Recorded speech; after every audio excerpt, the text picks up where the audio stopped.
Well, good evening. Welcome to another episode of Rich Politics. Joining me tonight here is a man not afraid to speak his mind and has been at the centre of many controversies, taking the fight against the culture wars, identity politics, and so much more. He is a political commentator. He's done loads of things, actually, and he joins me now. Calvin, welcome to Rich Politics. Thank you very much, Rich. It's a pleasure to be here. It's a real pleasure to have you on. I'm so excited to have you on. I've been waiting ages. I know you've been super busy, so I'm so excited about tonight because I got so much I want to talk to you about and ask you. And of course, you've been on a lot of programs, mainstream media, your recent appearance on GB News as well, discussing culture wars, identity politics, white privilege, and you've come under a lot of attacks, haven't you, for your opinions as a black man. Do you find it interesting that you've been the one that's been defending the white man? Well, I suppose when you put it like that, yeah, I never really think about it in that way. I just think that we need to defend people as individuals and defend people's rights to have their own opinions, no matter what color they are. It just so happens that, yeah, quite often I do end up having to defend the white man because I've experienced racism firsthand quite a lot, so I know how horrible it can feel. And when I see the far left and quite a lot of, the elements of the far left that I'm talking about happen to be black, hurling abuse at the evil white man, it's kind of like, well, wait a minute, we don't like that, so why would you want to do that to other people? It's not okay for anyone to be racist to anyone. But they kind of have it in their heads that it's okay because it's fair game because they can't be racist, because critical race theory and identity politics dictates that the black people on the left can't be racist. Only black people or white people on the right can be racist. It's all back to front, isn't it? Yeah, I was going to ask that question because it seems to me, I listened to your commentary and the interviews that you've done over the last few months and more recently, and it appears to me that you focus really on the left having an issue with race more than those on the right. Do you find that to be the case? Yeah, pretty much all the time. I do still see some old-fashioned, right-wing racism that I absolutely challenge, but not as often as I see racism coming from the left. And that's because the people that attack me the most tend to be these people on the hard left that believe so strongly in identity politics, which has become pretty much a new religion, that they just see anyone that doesn't align with their views as, like I say, fair game and open to attack. And it's kind of like, well, if you think you're the good guys, and you're the ones hurling racial abuse, how can you not perceive that you might actually be the bad guys? I don't get the cognitive dissonance at play when they're actually calling people names for not thinking the same way that they do. And they say that, that they're fighting for equality or diversity, but at the same time, if you happen to be black or ethnic minority and have a different opinion, hence diverse, you get attacked. It doesn't make any sense. It's so flawed, the logic, but like I say, it's a religion at this point. They believe so firmly in it that they can't question it. Yeah, I was going to ask you another question. Well, why do you think we're seeing a rise of cancel culture, and what's been your experience? Because, I go back to my childhood, words like cancel culture, white privilege, and I'm from a small little Welsh town called Llanelli, right on the Welsh west coast there, and we never really thought about racism and identity politics. You were either poor or you were middle class or you were aristocratic, you were rich. It was a class war. Those class wars still exist, but appears to be they're not on the agenda anymore, are they? It's this issue of cancelling people for what they believe. We've seen it recently with GB News, where they've been boycotted now by certain companies because of the stuff that, let's be honest, they've only just started broadcasting, and already the cancel culture mob are out attacking them, defunding them and all that kind of rubbish that's been put out there. Why do you think there's been a rise of this cancel culture, Calvin, in society today? Well, to break that down, I think this has always been here, and what we talk about at the moment with the culture wars and the wokeness is actually just political correctness that has gone to the extreme. And we've been talking about political correctness for decades, and it's gone so far now that it's not even a term that we use anymore because we tend to address it in different ways, and it stems from identity politics. And you're quite right that the class war has been quietened down, and that comes back to the old idiom that the greatest deception the devil ever manipulated was to convince people that he doesn't exist. And this is what people have done on the far left with class warfare, in that they've forgotten that class exists, or they've convinced people that it doesn't exist, because it is actually the biggest social divide in our country, class. And the left no longer are standing up for the working classes. You know, the Labour Party used to be the party for the working class, and now working class people are voting for the Conservatives because the left are focused on our immutable characteristics, the things about ourselves that we can't change. You know, our gender, our race, our sexuality, all of these things that are frankly unimportant and have such a little effect on our lives in comparison to things like wealth, geography, and class. So this is why the left are losing at the polls, because they've forgotten what they're supposed to be fighting for. And you're quite right to also mention, you know, these ridiculous companies jumping on these bandwagons, essentially virtue signaling. They want to be seen to be doing good things. They don't actually want to do good things because that's hard work. They want to be seen to be doing good things, or perceived to be. And that's what virtue signaling is. And they're saying, you know, we're going to stop sponsoring or advertising on GB News and things like that. Yeah. GB News is a news outlet offering a different perspective. It's not extremist in any way, shape, or form. It's just offering something different to the BBC and the woke metropolitan liberal elite mindset that goes on in mainstream media. If that's a problem for you, then I don't want to be buying your products anyway. And I think at this point, Rich, we have to start boycotting the boycotters. You know, these companies like Nivea and Copperberg, was it Vodafone as well? All these companies that are saying we're not going to advertise on GB News. I'm not going to buy their products anymore. We have to start speaking with our wallet, because that's what the left. Well, yeah, you're right, and I don't like adverts anyway. The best of times, so I'm not. I think they always interrupt the programs, but yeah, like IKEA as well. I noted that their CEO, you know, talk about people in glass houses shouldn't throw stones. You know, when they were spying on their employees for over 3 years, fined £1 million, had a suspended sentence for 2 years. You know, I think the reality is that it doesn't fit the narrative of what we've been fed for years and years and years, which has been this woke left kind of ideology that we've been fed by the BBC and Sky News. And that doesn't mean to say these are bad people, but of course the narrative that we've received over the years and people have believed, because sadly TV is what people believe. And unfortunately, we needed a balance in our media. We needed an alternative media, and there's lots of outlets like YouTube and different channels such as this. Mine's very small, obviously, but others that have attempted to do such things, such as Darren Grimes and other people as well, and other voices. But I find it surprising that they've been under such attack recently, just simply for launching a brand new news channel. And there's a diverse opinion on there, because Rishi Sunak was on the other night. They've had so many different guests with different opinions. In fact, even on this show, in a couple of weeks' time, I've got someone from Welsh Labour. Now, the viewers that know me know that I'm not a fan of Welsh Labour, and you probably know that from social media as well. But I'm always open to discuss opinions with them and debate. And I think shutting down opinion and shutting down debate does not do anything good for our society.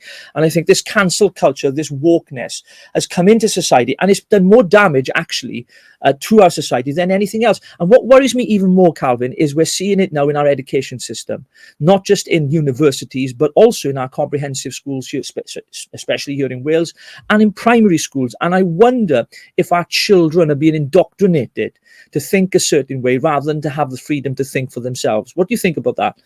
Yeah, it's the sad truth that is going on. And this is one of the first things I started writing about in politics, actually, the indoctrination of our young people, because I used to be a school teacher, as you know, and I saw it day to day that in schools, you know, teachers, 70 to 80% of teachers are left-leaning, 80 to 90% of academics are left-leaning. So all throughout school and university, they're having one perspective shoveled down their throats at all times. And it's pretty much the same perspective we'd see on the BBC and on mainstream media. So it is what I call the metropolitan liberal elite, or what some people call the woke lot. It is that one very narrow-minded view of the world that is morally superior. They believe that they are right and everyone else is wrong.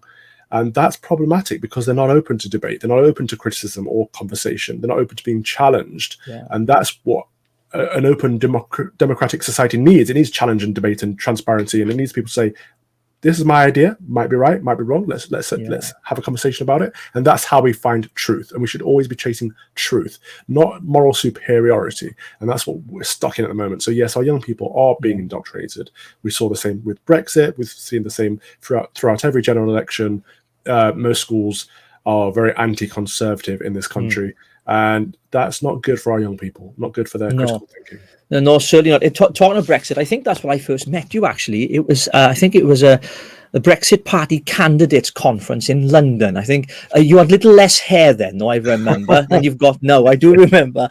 I do remember. Yeah, you know, it does trouble me. I'm a father. I got 5 children, and they come home and tell me things as well. I get what you're saying, and of course, here in Wales, it's a completely different kettle of fish because we're living under a Labour government, a Labour-led government, Welsh Labour here, and their socialist agenda is very clear for all to see here in Wales, and so it's slightly different from the London elite and the metropolitan there that a lot of people in London are used to. So it's slightly different for us here in Wales, and I think sometimes people outside of Wales fail to understand that because a lot of the powers that have been devolved to Wales here are in the hands of Labour, and I wish they weren't, but they are. But that's the way things were. Now, I just want to ask you another question. Sorry, before you get to the question, though, I find Yeah. that very fascinating because people keep voting for Labour in Wales and seeing the atrocities that Labour are putting on the Welsh people, the way they run schools, the way they run the NHS, and they continue to vote for them. What is that? What's that about? Why? Yeah, well, it's ridiculous because when you look at the NHS in Wales, 5 out of 7 of our health boards have been in special measures, and they've had 2 decades to sort this out.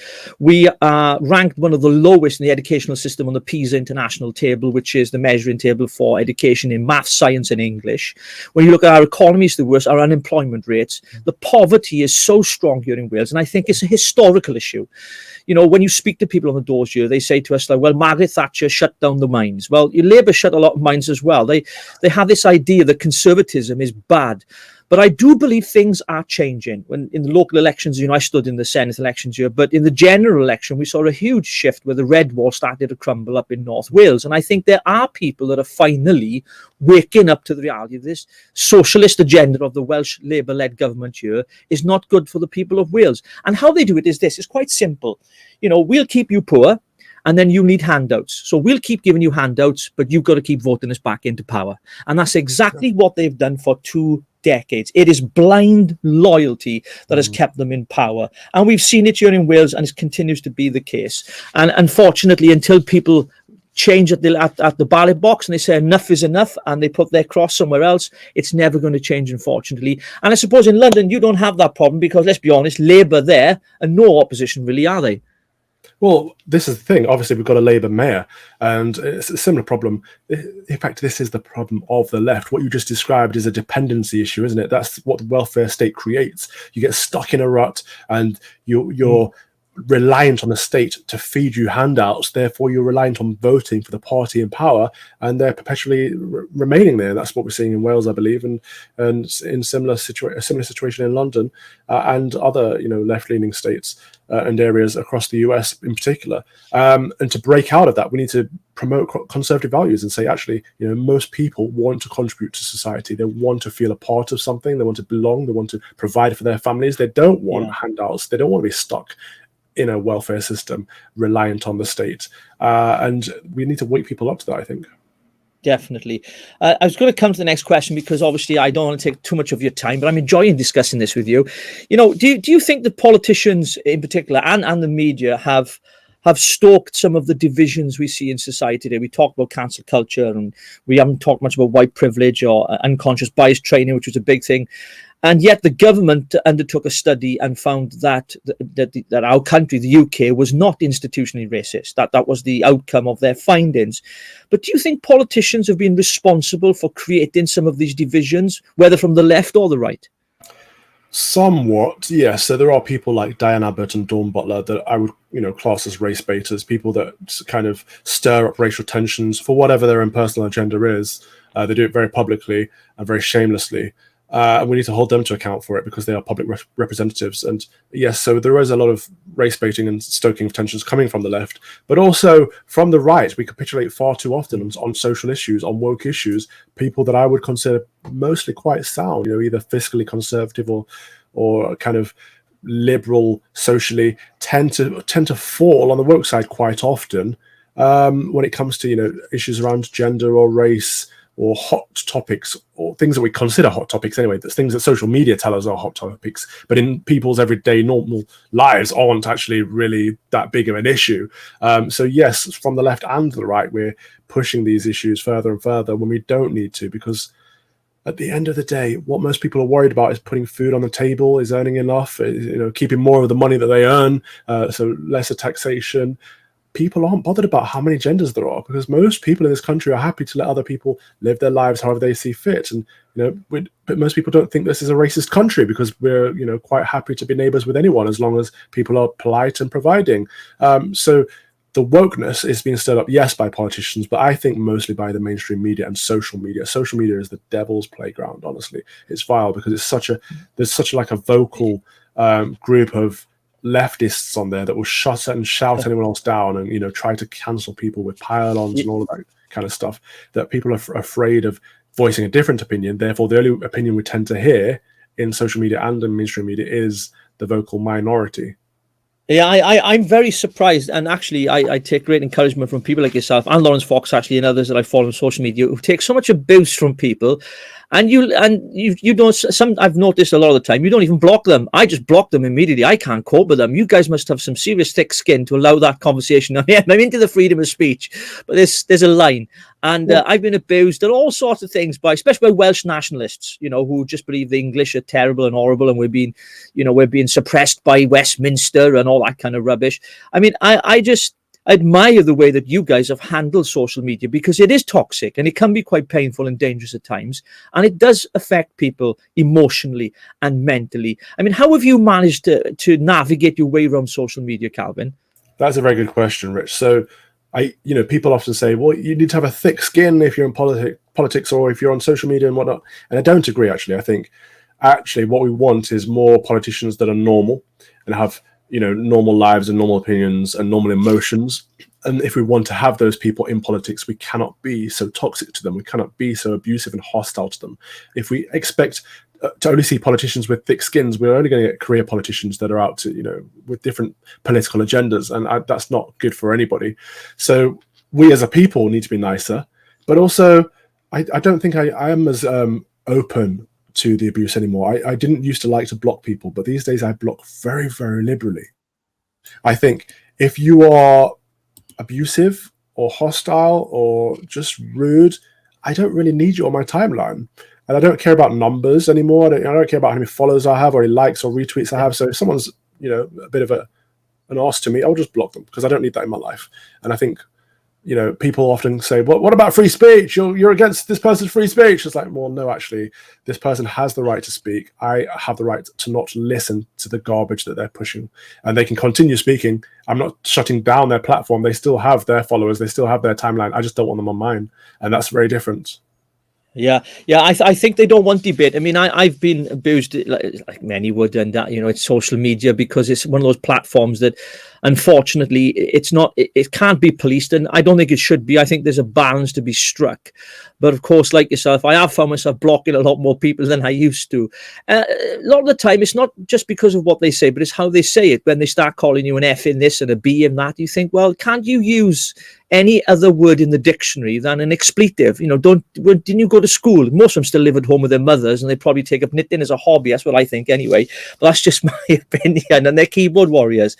And it is. They don't want to debate, do they? They just want. They don't. The thing is, they don't see us as normal people. They see us as a caricature of ourselves, because it's dehumanizing social media. They don't see the person on the other end, and they are keyboard warriors, so they will just go for the attack. And I think if they saw us in real life, the conversation would be very different, and most people would have an open debate, and they'd actually probably change their minds on a few things, and so would we. But social media is just not a good place for that. It's just not designed for it. Yeah, and a couple of times when I've been criticised for even for doing this rich politics thing, which is all off my own back, no funding, nothing like that, and it's not an appeal, because I'm okay, I look after it myself, and I'm doing it just because I enjoy it. I enjoy talking to people, meeting the people, and having these discussions. And I've been attacked by certain people saying, well, I didn't like this, I didn't like that, and I invite them on the show. Guess what? They don't come on. So you're like, okay, you've got a point to make. You hate me because I said this.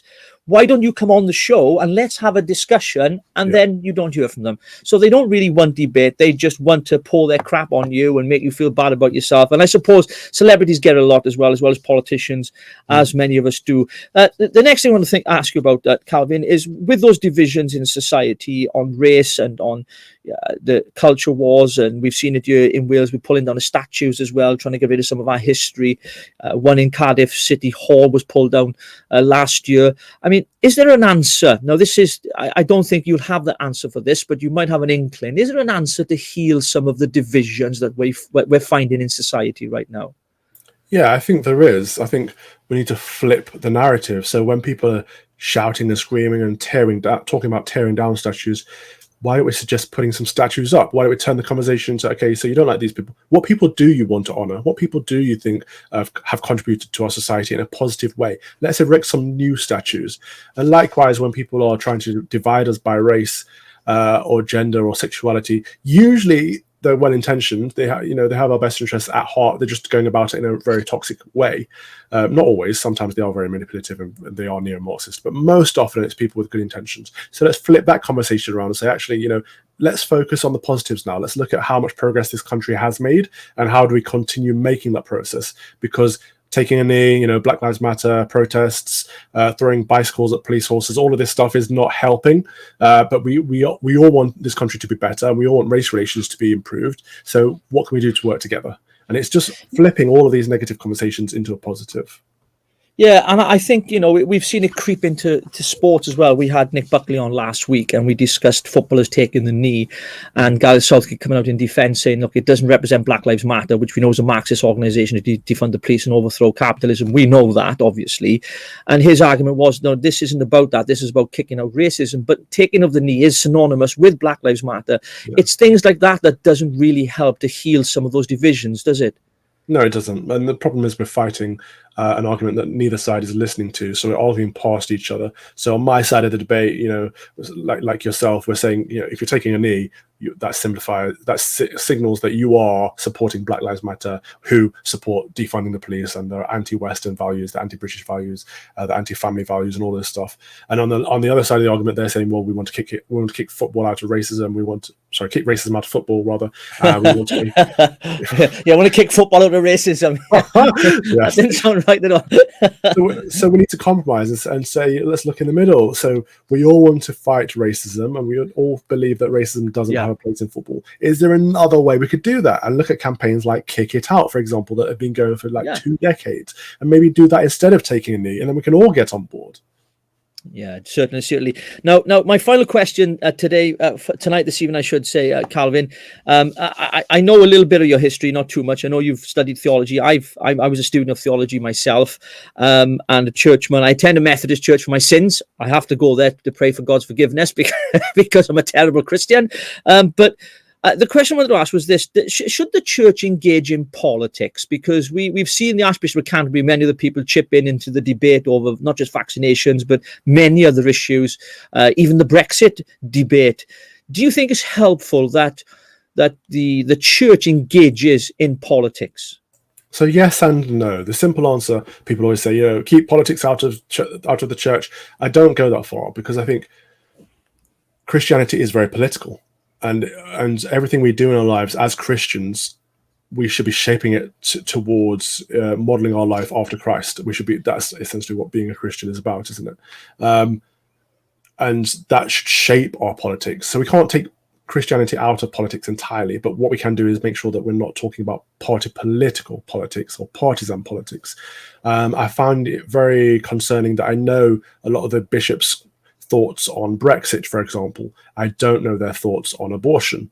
And they are two very, very different issues. Abortion is clearly an issue of faith. Brexit, not so much. So I think if they do want to get political, they need to make sure it's founded in theology and founded in Christology, and it comes from a place of wanting this world to be a better world shaped in Christ, rather than just their own political opinion. So I think my answer is quite a iffy yes and no, essentially. They need to consider which debates they take part in and make sure it's about morality rather than politics. Yeah, because I think a lot of people's politics are influenced by their beliefs, of course, that plays into policy making as well. And we know we've seen it. Jacob Rees-Mogg, for example, is a staunch Christian, I believe, and it plays into his politics and many others as well. But religion and politics, they don't always go well together. My dad, who before he passed away, years before he passed away, said to me, son, never get involved with religion and politics. And I didn't listen to none of what he said to me because I got involved with both. Shame. Yeah. Well, Calvin, listen, it's been wonderful having you on. Thanks for agreeing to come on Rich Politics. I've really enjoyed our time together. Our time is up. Just one quick thing. What is next for Calvin Robinson? What are your aspirations for the future? What are you hoping to do? What's going on for Calvin Robinson? Firstly, thank you for the invitation. It's been a pleasure being on here. I'm going to be doing more stuff with GB News. That's going to be good fun. I'm really excited to see what comes out of that project. I'm still reading theology, training for holy orders, so we'll see what happens there and where I get called to be and what I get called to do. But I really truly believe that I've, by the grace of God, I've been given this platform, and I need to use this platform. I need to use the voice that I've got to amplify those voices that aren't able to. So I need to speak with the silent majority as much as possible and make sure that I continue to voice common sense values and normal policies wherever I can. Well, Calvin, it's been an absolute pleasure, an absolute privilege for having you on. Thanks for coming on Rich Politics, and I hope to get you back on soon another time. Cheers. God bless. Cheers. Thank you.